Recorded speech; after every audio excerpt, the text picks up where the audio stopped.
Hey, it's Alex with Trinity Roofing and Construction, October 25th, about 3:15 in the afternoon. Hey, and I want to show you exactly what I found on top of the roof on my inspection. Now, I may not have much time just because it is starting to rain. It's kind of stopped, but let me see if I can get through this so that you can see exactly what's happening.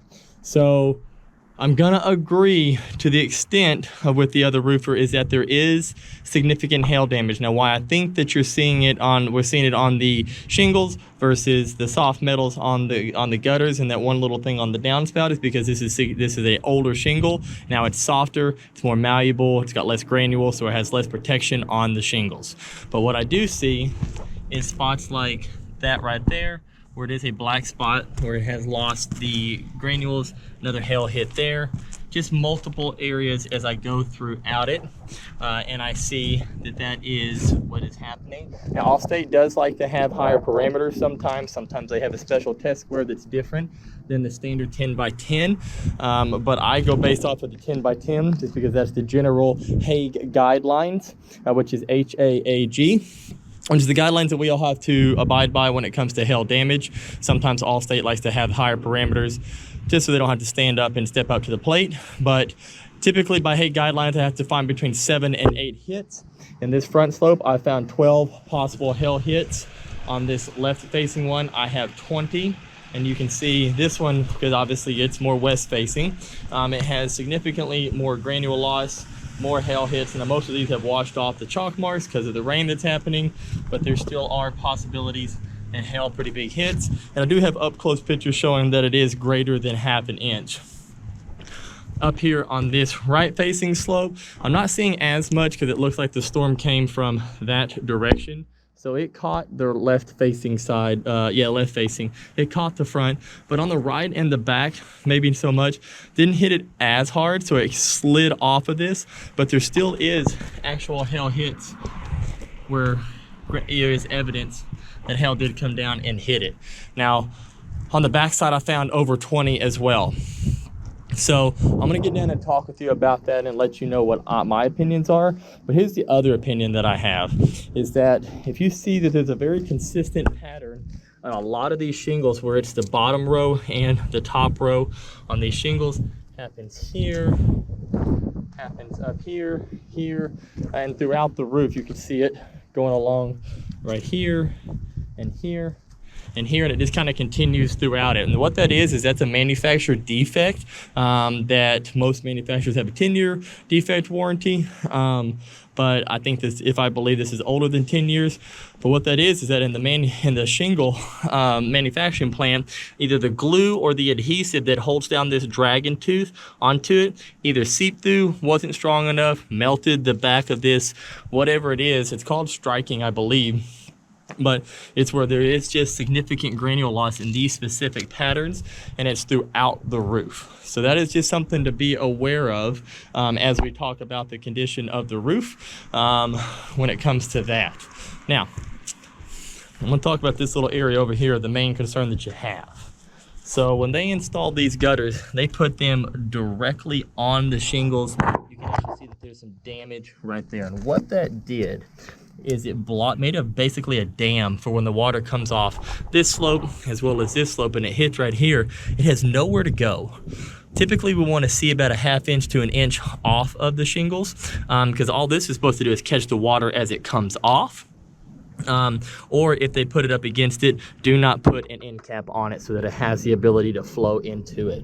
But when they put that dam, if you see that green stuff right there, that's not moss. That is actually your fascia right there that has rotten and is absolutely saturated with water. And what is happening is now that you have a dam, that water has to go somewhere. So it's soaking up the fascia and it's going back underneath inside of your soffit, back in there. The framing is pretty saturated right there. And then as I tuck up underneath here, you can see that that is starting to welter and deteriorate right there as well. And that's just due to the damming that's happening right there. And so when it makes it past that, and then it works its way in from underneath here, it has to go somewhere, which is why you're starting to really see these special trim pieces that are deteriorating as well. And that is soft, extremely soft right there. If I put too much pressure, I'll put my finger through it. So that's just something that I want you to be aware of that I'm finding. Over here, so one of the reasons why you're dealing with this as well is, one, that's just a 4-inch, what they call step flashing, and we typically want to see something that it's coming. You can see where the water path is coming from underneath there because of the gutters that are damming that. You can see the the algae buildup, the dirtiness, and the water stains. And then it's hitting this right here. Well, that's not necessarily big enough to control the water and the force, and it comes off these slopes right here.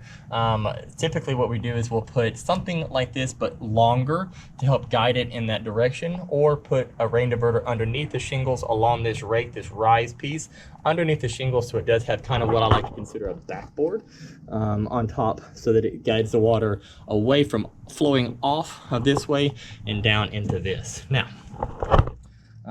one reason I see here is that this has either folded or bent, and what that's doing is it's allowing water when it rains, because it's just coming from up here and it misses the gutters in those directional rains, is it's just going down that way, and you can see all the way through, and it might even be getting it, unfortunately, into that brick holes that you're seeing right there.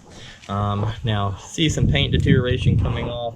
I'm not sure if it was primed properly, and I know that maybe you had painted it, but I'm just pointing out what I see, and I'm seeing that as well as paint cracking going on there. And to help guide those water into it, the kick out flashing right here that we had talked about might be pretty important, so that it will kick the water directly into the gutters and not go down that gap right there between the gutters and that pillar. It's just got an angled part. Basically, it's like this, that's folded and bent and turned so that it guides it into the gutter, so that water has nowhere else to go but in the gutters. Same thing over there on that side. No, that side's not as bad, because you're not having to deal with the water flow that's going on over here. But since you don't have such as big of a slope and water force that's coming off of here, it's not really that bad that it's backed up against it, but there's actually a gap underneath that shingles that doesn't help prevent as much blocking.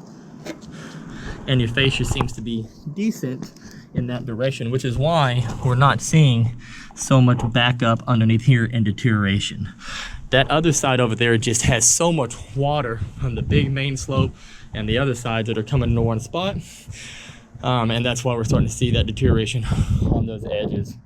Over here, you don't have the valley to contend with, and so it does have flashing right there. That this area doesn't seem to be getting as much rain and weather. It seems to be looking a whole lot better, which is why that actually works. But it is what it is. But a kick out flashing right there would be pretty nice to help guide that water into that, again, to prevent the gaps on the space from the water going into the gaps between the gutters and the pillar.